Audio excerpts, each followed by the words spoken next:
Let me start with a biblical principle. Kung anong ating itatanim, yan ang ating aanihin.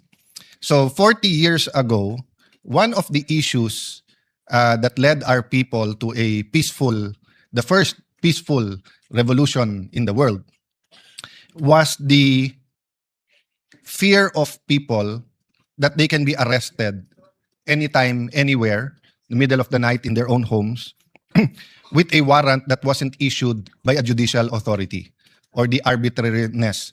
This isn't peculiar or hindi to pang Pilipino lang. Actually, all throughout history, during the times that the monarchy ruled the UK and France, that is also the same reason why you have parliamentary immunity. Because if the monarchy did not want a member of parliament to speak on a certain topic, baka biglang arestuhin. So over hundreds of years, na-develop ang check and balance of how the state will be empowered to arrest a person or search his person or his household or his business, while also protecting his basic right, his right to liberty, life and property, that cannot be deprived without due process of law. 40 years later, or 39 years later, last year, we faced this issue, but now because the world is now a global city, dahil interconnected na, nag-evolve na po ito. So when the former president was issued a warrant of arrest from the ICC, the executive, as explained by several of their officials of the executive department, as explained by several cabinet members, used the Section 17 of RA 9851, which is to surrender. So this is not actually the topic directly of this resolution, because this resolution is prospective. This resolution deals with all Filipinos from the time that we give our sense, or we express or communicate, articulate the sense of the Senate, that under our Constitution, it's very clear, Section 2, Article 3, 1987 Constitution, the right of the people to be secure in their persons, houses, and papers, and effects against unreasonable searches and seizures of whatever nature, and for any purpose, shall be inviolable. And no search warrant or warrant of arrest shall issue except upon probable cause to be determined personally by the judge after examination under oath or affirmation of the complainant and the witnesses he may produce, and particularly describing the place to be searched and the person or things to be seized. So, simple po, two parts po ito. Unreasonable search and seizure, inviolable, bawal. So when is it not unreasonable? When a search warrant or a warrant of arrest is issued. And when can this be issued? One, only by a judge, and two, after that judge does examination under oath or affirmation of the complainant and the witnesses he may produce. I will not go to all of the jurisprudence because medyo rich na to, but all the lawyers in this hall and listening to us would agree that hindi ito simpleng bagay sa na inatas sa judge. All the jurisprudence will say that the judge has to personally determine. He has to look at the evidence. He has to examine it and believe that there is, in fact, probable cause. And probable cause, again, in two aspects. That there is a probability that the crime he is accused of was committed. And secondly, the probability that the accused, he himself or she himself, committed that crime.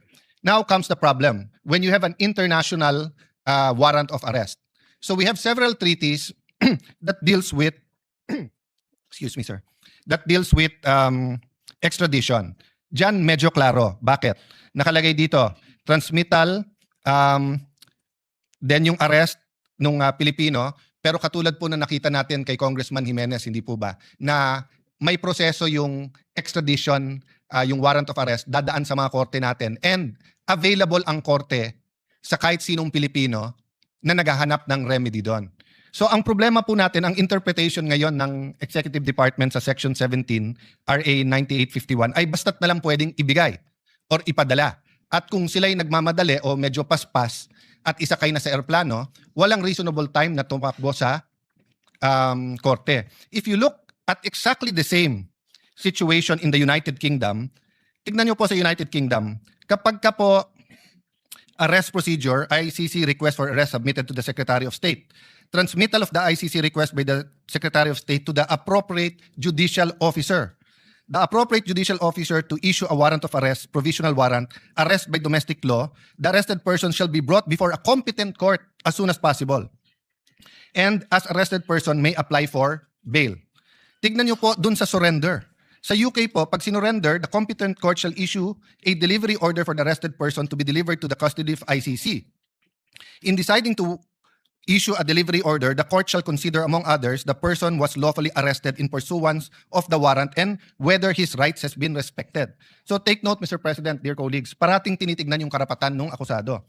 The arrest person may ask for a review of the delivery order to waive his right to such a review. An arrested person may consent to be delivered up to into the custody of ICC. So kung ayaw niya pumunta na ng korte at siya sinusurrender niya sarili niya, pwede po. Then the competent court may refuse to make a delivery order and demand the person arrested notifying the Secretary of State of its decision and grounds therefore. So meron pong article, not sure if it's Business World, from a LaSalle professor that is, sorry, but it's not only kulang sa knowledge, but it's fake news na sinabi niya na maapektuhan yung ating international standing. Hindi po. Kahit tignan niyo po sa ICC, nakalagay po doon na complementary. Even the first president of ICC, Judge Kirsch, no? Explained kung bakit to complementary, 'di ba? Dahil nga involved ang judicial authorities nung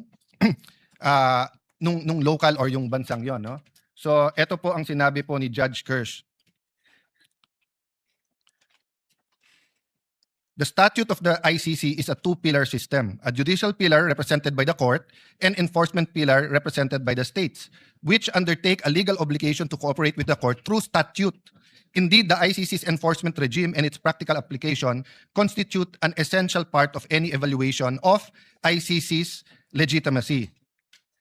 So, Mr. President, if you look at another country, Canada, pagka-arrest procedure, the ICC request for arrest is transmitted to the Minister of Justice. The Minister of Justice will authorize the Attorney General to apply for a provisional arrest warrant. The Attorney General will apply ex parte for a provisional arrest warrant before a judge. The judge will issue a warrant if the application meets prescribed criteria. The arrest warrant is executed by domestic law enforcement. The person arrested under provisional warrant may be granted provisional liberty based on judicial interim release order. Mr. President, what about surrender? In case of surrender, the minister may, after receiving a request for extradition and being satisfied that all conditions are met, issue an authority to proceed to the Attorney General to seek on behalf of the extradition partner a court order for committal of a person. Note, a person may at any time, after the issuance of an authority to proceed, consent in writing before a judge to a committal. So walang problema po pag pumayag yung tao. But the judge shall, on receipt of authority to proceed from the Attorney General, hold an extradition hearing. Due process, Mr. President. Diba? Even si Eva at Adan nung kinain ni Eva yung forbidden fruit, tapos pinakain niya kay Adan. Alam naman ng Panginoon na kinain nila to, but ano sinabi sa kanila? Adam and Eve, di ba? Why are you hiding? So if you read Genesis, nandyan yung essence ng due process, tatanungin mo muna. Because there might be issues that we do not know and will become moot and academic if you just put a Filipino on a plane and send him abroad. I mean, all of us here agree. Pagdating sa West Philippine Sea, not a single inch of territory, hindi natin pamimigay. Atin ito. Sana naman po, pagdating sa kapwa Pilipino, ganun din. Atin to. Kababayan natin to. Tao to. No? Hindi dapat basta't sinosurrender sa, kahit sabihin mong meron po tayong treaty. At pag tinignan mo po yung treaty na yun mismo, nire-recognize ang ating judicial authorities. Baka sabihin po natin, well, Canada at UK yan. Well, ang sagot ko po doon, bakit po? Iba ba ang rules pag Amerika, pag UK, pag Canada? So let's go to a somewhere nearer, South Korea. Sa South Korea po, the ICC makes a request for extradition to the Korean Minister of Foreign Affairs to diplomatic channels. The Minister of Justice reviews whether the extradition request complies with the act of the extradition treaty and may either order the Chief Prosecutor of Seoul High Prosecutor's Office to assign a prosecutor to request the court's judicial review on the extradition or choose not to order the request based on grounds to refuse extradition or other reasons minister considers appropriate to refuse extradition. Hindi ko na po babasahin dahil medyo mahaba, pero yung essence po ay nasa judicial authorities pa rin nila. Ganun din po sa surrender. Based on the court order, the Minister of Justice may make the final decision to release or extradite the requested person. So, Mr. President, ano po gagawin natin lahat kung bukas, February 26, ang headline sa lahat ng dyaryo natin, 25 PNP generals, 25 AFP generals, members of the Communist Party of the Philippines, several media practitioners and editors, several congressmen, senators, cabinet members, God forbid, the President of the Republic of the Philippines, ay na-issue ng ICC. And bigla na lang kukunin, isasakay sa aeroplano. And sasabihin nyo, sir, hindi, umalis na kasi tayo sa Rome Statute. Hindi po. During the time na valid ang Rome Statute, nagkaroon po tayo niyan ng communist insurgency. So although the last few decades wala tayong nababalitaan na mass grave, paano kung biglang may magpakita na may mass grave dyan at tinuro yung iba sa kanila? Pwede na lang silang damputin at dalhin sa Hague? O paano yung Marawi? Paano kung meron na video na dun sa bombahan tapos sinabi civilian to, hindi ito military target. Hindi nila pinakita na may nagtatagong mga rebelde dun sa school na yon, na bomba yung school na yon. Nag-issue yung ICC. Papayag tayong arestuhin na lang basta-basta ang ating mga men and women in uniform, ang ating mga senador, ang ating congressmen? What if the President of the Republic of the Philippines today was Senator Bato or Senator Bongo? And then naglabas ngayon, pwede na lang silang damputin na lang, they cannot go to court. Mr. President, nakakalimutan po ng marami na tumutulig sa stand ng mga na to go to court first is that sovereignty is an essential part of international relations and international law. Pag sinabi natin general accepted principles of international law, kasama po doon ang pagrespeto sa sovereignty. Ang problema po ng Pilipino ay problema ng Pilipino. Pero yes, may mga crimes against humanity na problema ng buong mundo. Pero mismong Rome Statute ang nagsasabing, sandali lang, kung ginawa sa Pilipinas yan at kaya nyo sa Pilipinas, sa inyo muna. But again, Mr. President, hindi po yan ang substance ng resolution na to. Hindi po si dating Pangulong Duterte, na ngayon na po ay gumugulong na po at meron confirmation of charges. Hindi rin pinag-uusapan po dito whether or not we should join or rejoin the ICC. Ang pinag-uusapan dito ay simple. Issue 40 years ago, issue din po ngayon.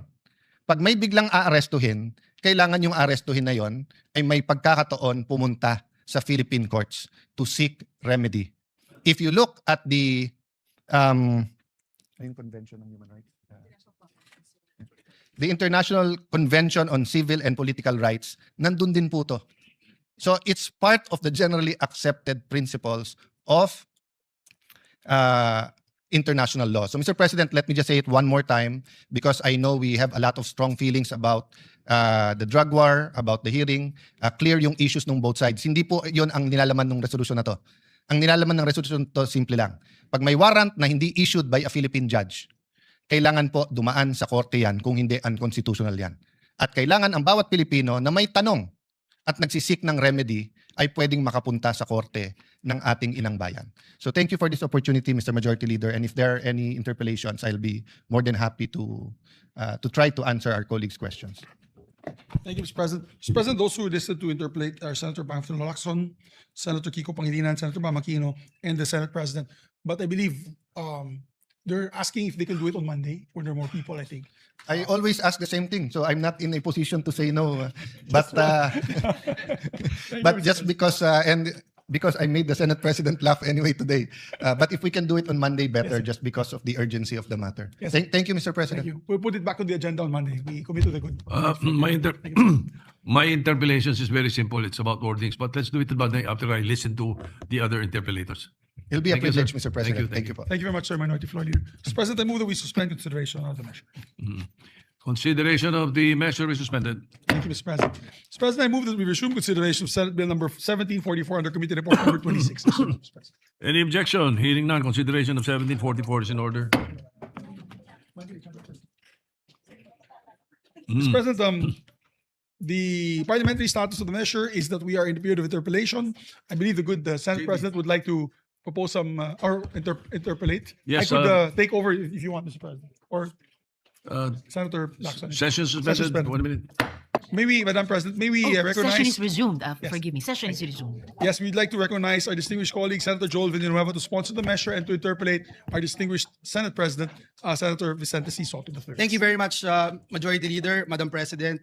Your committee on banks is ready to receive any questions from our dear colleagues. Thank you, Mr. President. Thank you, Madam President. Thank you very much. Your Honor, will you favor us with some answers to some queries that have been brought forward? We'll be honored, Mr. President, and we'll do this representation's best to answer our dear Senate President's queries, Mr. President. Okay. At the outset, allow me to place on record that I am very supportive of the measure. You know, we just want clarification on some matters. Because indeed, as it shall be known, the Fair Debt Collection Practices Act and the declaration of the policy apparently is to prohibit and eliminate the abuse of or the use of abusive, deceptive, unfair debt collection practices that are being practiced nowadays. Now, so okay, let me start.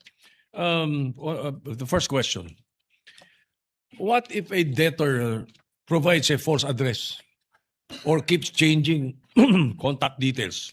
How can a creditor lawfully locate the debtor under such restrictions?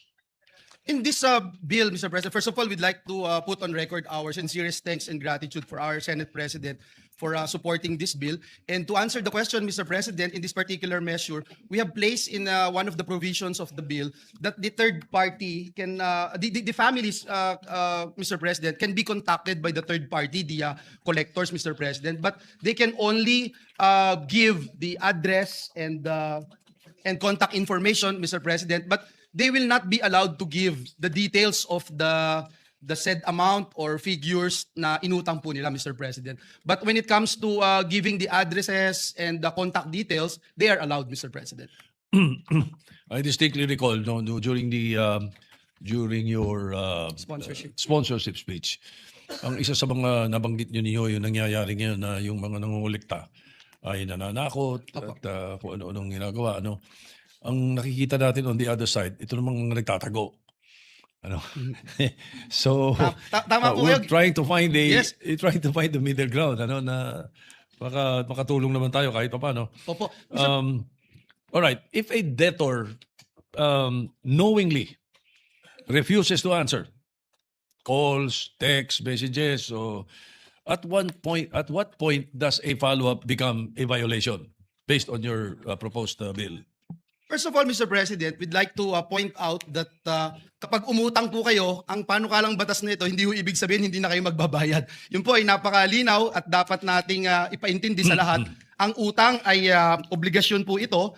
Ang nais makamit ng panukalang batas na ito ay hindi po ito gamitin ng mga abusadong kolektor para ipahiya at magbigay ng death threats at ipahiya yung buong pamilya at i-transform yung obligasyon na utang to a kasalanan, Mr. President. Yung proposed measure po does not prohibit collection. We would like to emphasize that even further. It prohibits only abuse, Mr. President. So yung katanungan po ng ating ginagalang na Senate President, yung pong pag-utang, Mr. President, hindi naman po pwede na gamitin itong panukalang batas na ito para hindi po magbayad. Sa mga provision po ng ating panukala, sa section 4 po ng limitasyon.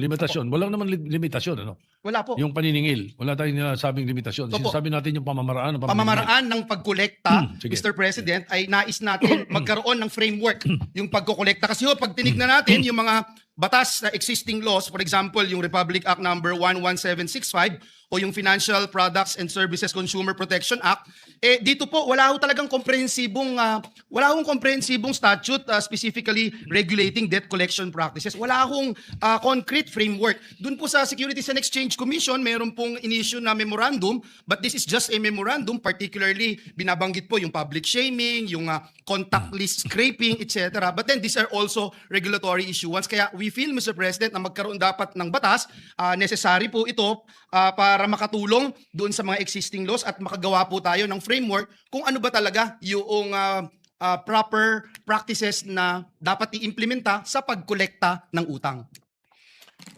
Okay, doon sa binabanggit niyo kanina na, ay malinaw po yan, doon po sa binabanggit niyo lang kanina, balikan ko ng konti, yung third party, sabi mo, pwedeng kontakin yung third party at yun ang makapagbigay. Meron ba tayo ditong rules on disclosure sa bill ninyo? Yes po. The debtor cannot be reached how can a creditor trace the debtor without violating any rules of disclosure kung meron tayong rules of disclosure dito? Mr. President, meron po dito sa Section 4 ng ating panukalang batas na kung saan pwede pong kontakin ng third party yung pamilya, kamag-anak ng debtor, yung nangutang po, Ginoong Pangulo. Ngunit nilagyan din po natin ng safety or security features na pwede silang kontakin, ngunit hindi sila dapat i-harass, hindi sila i-threat, Mr. President, hindi sila magkaroon ng public shaming. Kasi yung mga na-experience po natin na reklamo, Ginoong Pangulo, ginawan po sila ng mga AI videos, sinama po, nakuha po yung mga data, yung mga pictures, etc. At ginagawa po ito nung itong third party collector. So ang gusto po nating ma-attain dito, Mr. President, ay yung pong creditor ay maging mapamili din ng pagkuha ng kanilang third-party collector nang sa ganun, Mr. President, magkaroon din po ng confidence yung ating mga debtors, yung mga nangungutang, na hindi po sila, alam nila na, una, hindi sila makakalusot doon sa obligasyon po nila. May obligasyon po sila. Hindi lang po sila dapat parusahan ng husto, mas maging malinaw po yung patakaran kung magkano yung inutang, magkano yung interes, magkano yung dapat nilang bayaran, at malinaw din po kung kailan sila dapat magbayad. Kasi po ang nangyayari doon po sa mga OLA o yung mga online lending apps, Mr. President, naka-forma na po, may pattern na po, Mr. President, magpipindot ka na lang ng check-check, pagkatapos magugulat ko, 7% pala yung iyong daily interest rate. So, nilagyan din po natin ng particular provision, yung pagtatalaga po ng tinatawag na yung calculator. Loan cost calculator, Mr. President. Sa bangko po, Mr. President, pag umutang po kayo, malinaw po doon yung magkano yung inutang mo, yung interest, sa ganitong buwan, sa pag nagbayad ka, malinaw po doon, meron pong nakalagay na ganun. Sa mga online... At sa outset nun, pag pinasukan mo yung loan na yun, meron dong nakalagay na certain time, pwede mag-adjust, pwede magbabas, pwede Opo. magtaas. Meron din namang nakapako. Opo, Di ba tama ba? po kayo doon, Mr. President. Ang Yeah, nangyayari- madami kong utang kaya ko alam. So Mr. President, ayan po, ganyan po yung sample ng loan calculator. Nakalagay na po dyan, Mr. President, ilan yung amortization mo, yung annual effective interest, nakikita po. Ang problema po doon sa nangyayari ngayon, doon sa mga online lending apps, Mr. President, ano ho yun? Naging general lang na parang form. Check mo lang, tapos magugulat ka na lang na yung 90% ng inutang mo halos, yun na yung binabayaran mo na interest, Mr. President. At nagugulat po sila. Dito po sa ating panukalang batas, nais natin magkaroon ng komprehensibong framework when it comes to debt collection. At nakafocus lang po tayo doon sa debt collection. Wala po tayong ginalaw pagdating doon sa pagbigay ng ceiling ng interest, etc., Mr. President. Dito po sa bill ninyo, meron din ba ritong pwedeng takbuhan yung creditor kung yung debtor falsely accusing already the creditor na sinasabi na tinatakot siya or sinasabi nga. Ito pong bagay na ito, Mr. President, is a court action na, Mr. President. So, ang panukalang batas po ay nalilimitahan doon sa paggawa ng framework para sa pagkolekta lamang ng utang, Mr. President. So kung parang may mga restriction tayo nilalagay kasi, no? So that would that leave the creditor no other practical remedy except to file a case?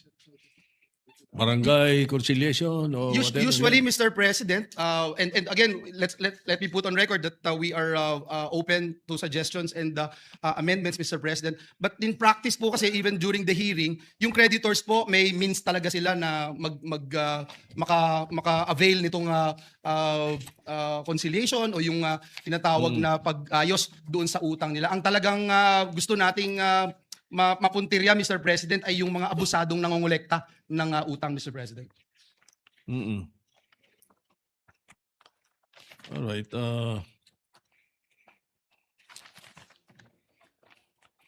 Let me move on to section 9. Section 9, letter H. Saan ba ito?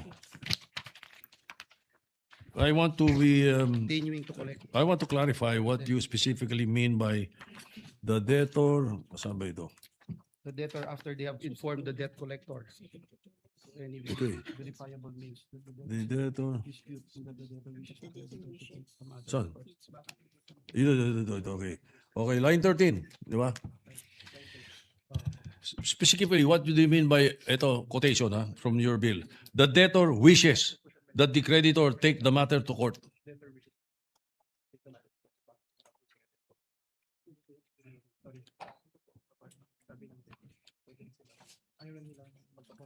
Anong ibig sabihin natin ito?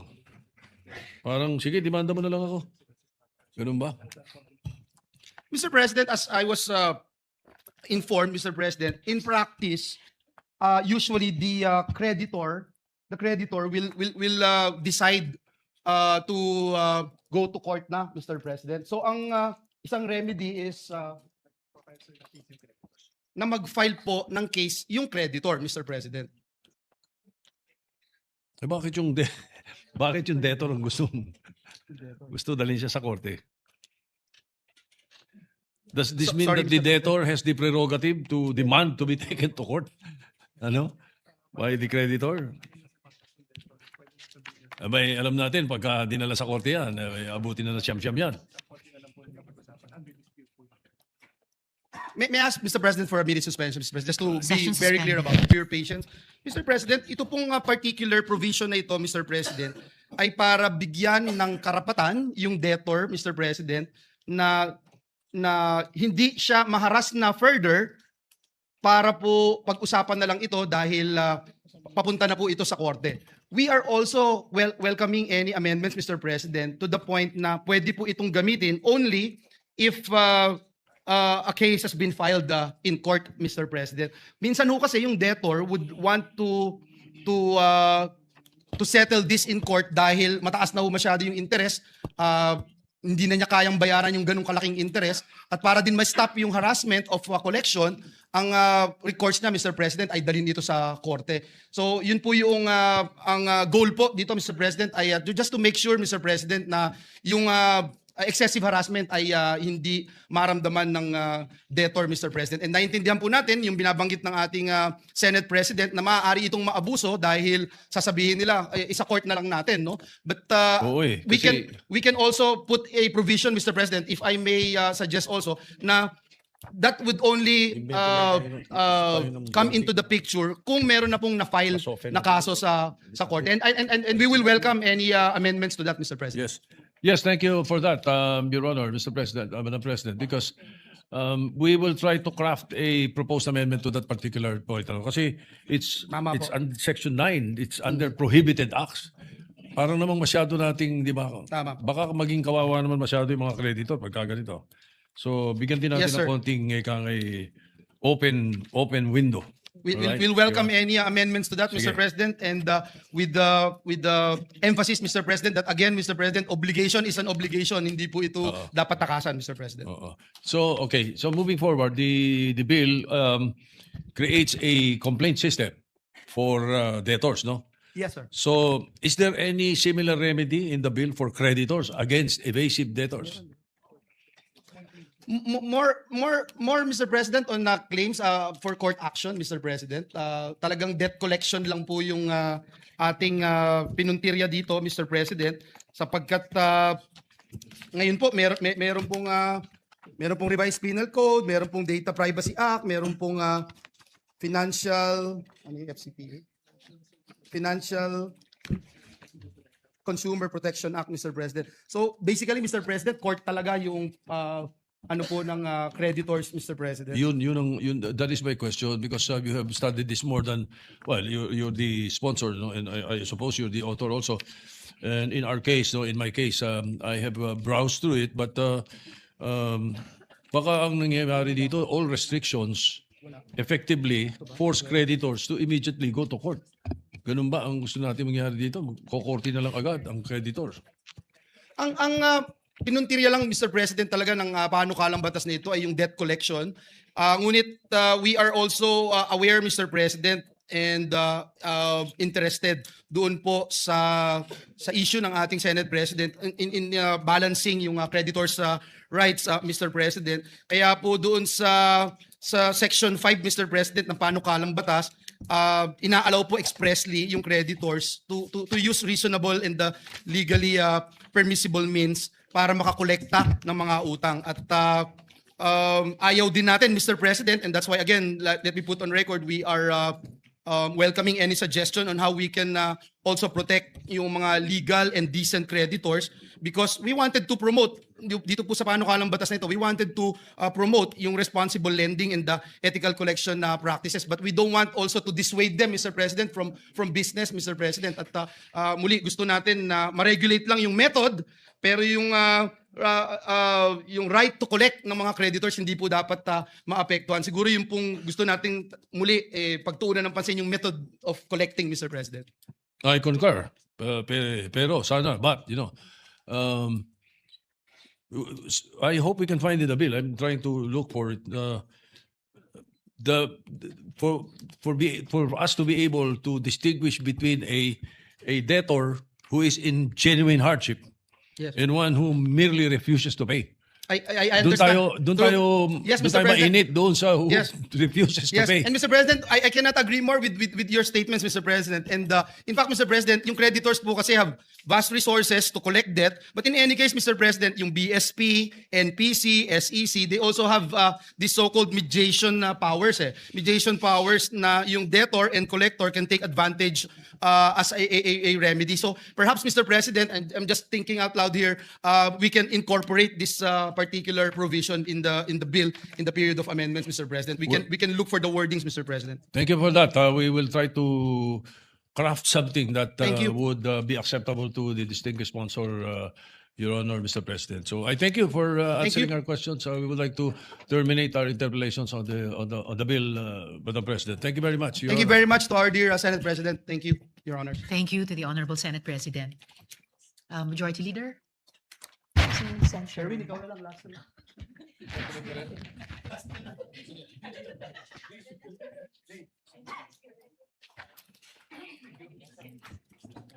Suspend. Okay. Just before the Senate President ascends to the rostrum, to continue. Gangster, you know, we do that better than anybody. I bet you got it twisted, you don't know who to trust. So many player hating niggas trying to sound like us. Say they ready for the front, but I don't think they know it. Straight to the depths of hell is where them cowards going. Well, all you still down, nigga, holler when you see me. And let these devils be sorry for the day they finally free me. I got a caravan of niggas every time we ride. Hitting motherfuckers up when we pass by. Until I die, live the life of a boss player. Cause even when I'm high, fuck with